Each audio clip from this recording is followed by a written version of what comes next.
오늘 다뤄볼 이야기는요, 아마 이름은 한 번쯤 다 들어보셨을 거예요. 바로 셰익스피어의 햄릿입니다. 400년이 넘는 시간 동안 왜 이 비극이 계속해서 우리를 사로잡는지 그 깊숙한 속으로 한번 들어가 보려고 합니다. 아니, 400년도 더 된 복수극인데 이게 지금 우리랑 무슨 상관이 있을까 싶으시죠? 그런데 참 이상하게도 세월이 흘러도 이 이야기는 계속해서 우리를 끌어당깁니다. 도대체 왜 그럴까요? 지금부터 그 비밀을 하나씩 한번 같이 파헤쳐 보시죠. 자, 이야기의 배경은 덴마크 왕국입니다. 그런데 분위기가 심상치 않아요. 비극의 그림자가 짙게 드리워져 있죠. 왜냐하면 바로 왕이 갑자기 세상을 떠났기 때문입니다. 이 일로 왕국 전체가 엄청난 혼란에 빠지게 됩니다. 주인공인 햄릿 왕자는 당연히 아버지의 죽음 때문에 깊은 슬픔에 잠겨 있어요. 그런데 슬퍼할 시간조차 주어지지가 않습니다. 정말 충격적인 일들이 연달아 터지거든요. 왕의 동생, 그러니까 햄릿의 삼촌인 클로디어스가 기다렸다는 듯이 왕위를 차지하고요. 심지어 햄릿의 어머니랑 결혼까지 해버립니다. 이런 상황에서 햄릿은 완전히 혼자가 된 기분이었을 거예요. 깊은 의심의 늪에 빠질 수밖에 없었죠. 그러던 어느 날 밤, 성벽에 아버지의 유령이 나타납니다. 그리고 정말 끔찍한 진실을 털어놓죠.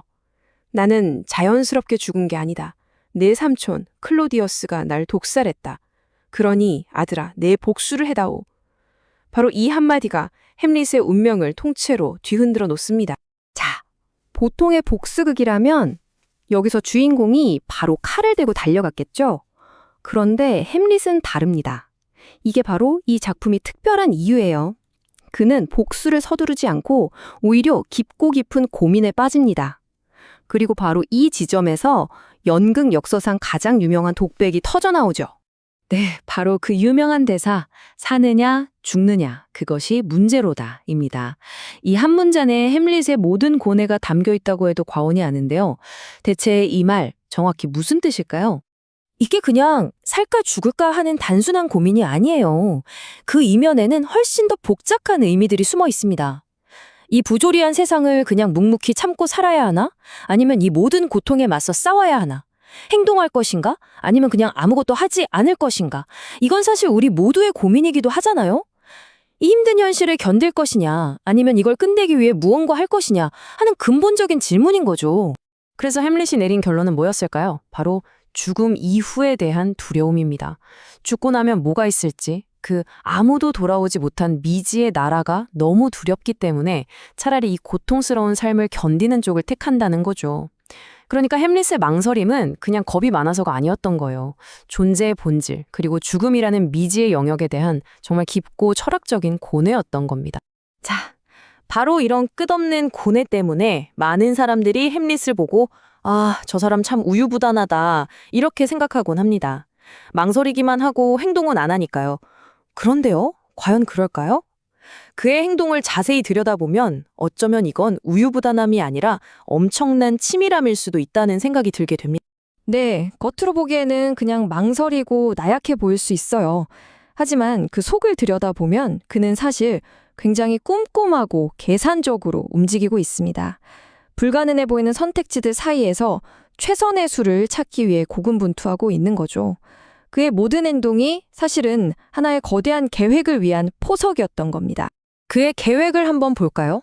첫째, 미친 척 연기를 합니다. 그래야 주변의 의심을 피하면서 자유롭게 적들을 관찰할 수 있으니까요. 둘째, 결정적인 증거를 잡기 위해 연극을 무대에 올립니다.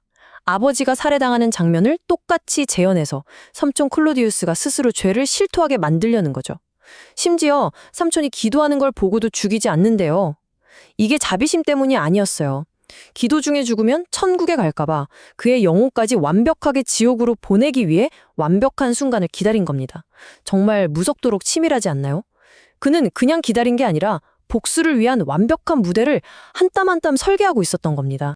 하지만 인생이 계획대로만 되진 않죠. 아무리 완벽한 계획이라도 예상치 못한 변수 하나가 모든 걸 망가뜨릴 수 있습니다. 햄릿의 치밀한 계획이 안타깝게도 누구도 막을 수 없는 비극의 도미노를 첫 번째로 쓰러뜨리는 손가락이 되고 맙니다. 마지막 장면은 정말 걷잡을 수가 없습니다. 비극의 연쇄 반응이 폭발하거든요. 어머니는 햄릿을 죽이려던 독이 든 와인을 마시고 죽고 햄릿은 독이 묻은 칼에 찔립니다. 그 칼로 상대방도 찌르고요. 결국 햄릿은 마지막 힘을 다해 클로디우스 왕을 죽이고 자신도 숨을 거둡니다. 거의 모든 주요 인물이 죽음으로 끝나는 이 잔혹한 결말은 복수라는 것이 얼마나 끔찍하고 파괴적인 대가를 치르게 하는지 우리 눈앞에 똑똑히 보여줍니다. 자, 이렇게 모두가 죽는 끔찍한 비극으로 끝이 났는데, 그런데도 우리는 왜 400년이 지난 지금까지도 이 햄릿이라는 작품을 계속해서 읽고, 보고, 이야기하는 걸까요? 이 작품이 우리에게 남긴 것이 대체 무엇이길래요? 그 비밀을 한번 파헤쳐 보겠습니다. 햄릿이 위대한 이유는 사실 줄거리 때문만은 아닙니다. 이 작품이 문학사에서 정말 중요한 이유는요, 이전까지의 영웅들과는 전혀 다른 생각하는 영웅을 처음으로 보여줬다는 점이에요. 그냥 행동으로 보여주는 게 아니라 끊임없이 고뇌하고 자기 자신과 싸우는 아주 복잡한 내면을 가진 인물이죠. 어쩌면 우리 내면에서 일어나는 가장 큰 싸움들을 무대 위로 그대로 옮겨온 최초의 작품이었기 때문에 우리가 이토록 공감하는 건지도 모릅니다. 이런 말이 있죠. 최고의 문학은 답을 주는 게 아니라 더 나은 질문을 하게 만든다. 햄릿이 바로 그런 작품입니다. 복수는 옳은가? 어떻게 살아야 하는가? 이런 질문에 명쾌한 답을 내려주지 않아요. 대신 우리 자신을 돌아보게 만들죠. 우리의 망설임, 우리가 겪는 도덕적 딜레마, 그리고 삶이라는 거대한 질문 앞에 선 우리 자신의 모습을 비추는 거울이 되어주는 겁니다. 그래서 마지막으로 여러분께 이 질문을 던지고 싶습니다. 만약 여러분이 햄릿의 상황에 처했다면 어떻게 하셨을 것 같나요? 바로 이 질문, 이것이야말로 셰익스피어가 400년의 시간을 넘어 우리 각자에게 던지는 가장 궁극적인 질문일 겁니다. 그리고 우리가 이 질문에 대한 답을 고민하는 한 이 비극은 앞으로도 영원히 살아 숨쉬지 않을까요?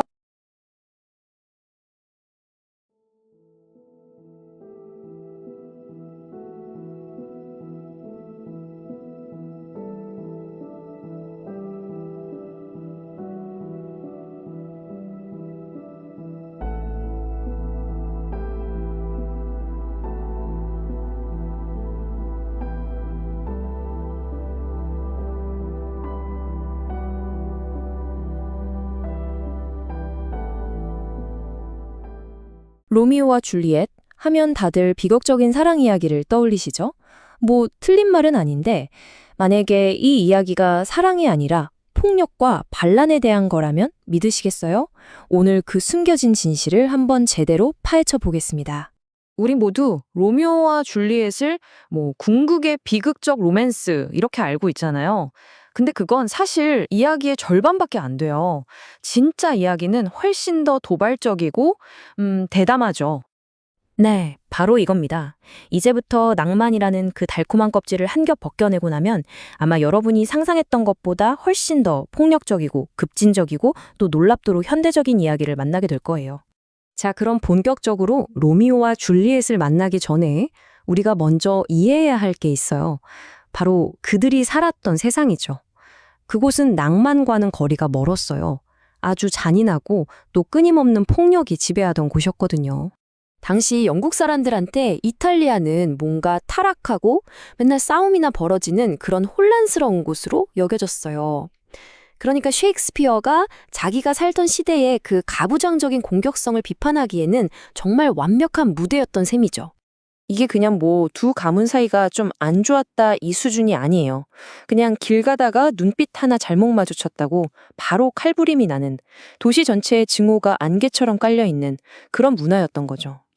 바로 이런 끔찍한 세상에서 로미오와 줄리엣의 이야기가 시작됩니다. 그리고 이 모든 비극이 믿어지세요?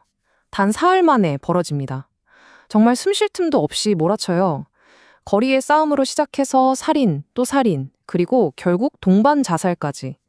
이 연극은 말 그대로 첫 장면부터 마지막 장면까지 피로 완전히 흠뻑 젖어 있습니다. 아니, 그럼 이런 폭력으로 가득 찬 세상에서 도대체 어떻게 사랑이 표현할 수 있었을까요?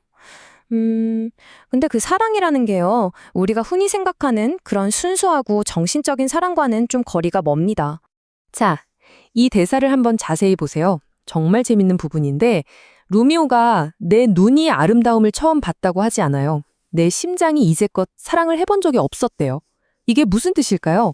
이건 그냥 예쁜 사람을 보고 감탄하는 게 아니라는 거죠. 셰익스피어는 지금 머리가 아니라 온몸으로 느끼는 아주 본능적인 반응을 강조하고 있는 겁니다. 바로 이거예요. 감각적 사랑. 당시 귀족 사회에서 유행하던 고상하고 절제된 궁정식 사랑 같은 거랑은 완전히 반대죠. 로미오와 줄리엣의 관계는 훨씬 더 날 것 그대로고 즉각적이고 머리가 아니라 심장으로 온몸으로 느끼는 그런 종류의 사랑이었습니다. 그리고 이런 날 것 그대로의 육체적인 사랑은 정말 문학 역사상 가장 충격적인 대사 중 하나와 함께 비극적인 결말에서 그 절정을 맞이하게 됩니다. 여기서 진짜 핵심이 드러납니다. 칼집, 이 단어의 어원이 라틴어로 vagina예요. 그러니까 줄리엣의 마지막 행동은 그냥 자살이 아닌 거죠. 로미오의 무기를 자기 몸으로 받아들이는 아주 강력하고 상징적이고 지극히 육체적인 결합인 겁니다. 그들의 이야기는 영적인 재회가 아니라 마지막까지 폭력적이면서도 육체적인 사랑, 그리고 저항의 행위로 끝나는 거죠. 이렇게 강렬하고 육체적인 사랑은 결국 두 사람을 아주 혁명적인 행동으로 이끌게 됩니다. 그게 뭐냐면 바로 자신들이 속한 이 세상 전체를 거부해버리는 거죠. 이 말 정말 대단하지 않나요? 줄리엣은 그냥 로미오가 우리 원수 집안만 아니었으면 하고 바라는 게 아니에요. 이름이나 가문 같은 것들이 한 사람의 정체성을 규정한다는 그 개념 자체에 지금 정면으로 의문을 던지고 있는 겁니다. 네, 바로 이 지점이 이 희곡의 가장 중심적인 갈등이에요. 한쪽에는 가문이라는 아주 경직된 중세적인 세계관이 있고요. 다른 한쪽에는 자신의 운명을 스스로 선택할 권리가 있는 개인이라는 이제 막 떠오르던 근대적인 사상이 있는 거죠. 이 둘이 정면으로 꽝 하고 부딪히는 겁니다. 그래서 결국 가문이 아니라 사랑을 선택하잖아요. 바로 그 행동을 통해서 줄리엣과 로미오는 문학 역사상 최초의 근대적 개인 중 하나가 되는 겁니다. 한 사람이 그저 가문의 이름이나 배경 이상의 존재고 개인의 사랑이 사회적인 의무보다 더 중요하다는 걸 온몸으로 선언한 거죠. 정말 급진적인 생각이었어요. 그렇다면 이 이야기는 대체 왜 400년이 지난 지금도 우리 마음에 이렇게나 강력한 파동을 일으키는 걸까요? 이 작품이 가진 영원한 힘은 바로 이런 격렬한 충돌에서 나온다고 생각해요. 열정적인 사랑과 무의미한 폭력의 충돌, 개인의 의지와 억압적인 전통의 충돌, 안식처인 밤과 가혹한 현실인 낮의 충돌, 그리고 무엇보다 새롭게 태어난 자아와 그걸 도저히 담아낼 수 없었던 낡은 세계의 충돌. 바로 그 혼란스럽고 아름답고 또 비극적인 탄생의 순간을 이 작품이 포착하고 있는 거죠. 그러니까요, 결국 이 이야기의 진짜 비극은 두 사람의 사랑에 실패했다는 게 아니에요. 그 거대한 사랑을 감당하기에 그들이 살던 세상이 너무나도 작고 또 부서져 있었다는 것. 바로 그게 이 이야기의 진짜 비극인 겁니다. 셰익스피어는 수백 년 전에 바로 이 질문을 우리에게 던졌습니다. 그리고 우리는 여전히 그 답을 찾고 있죠.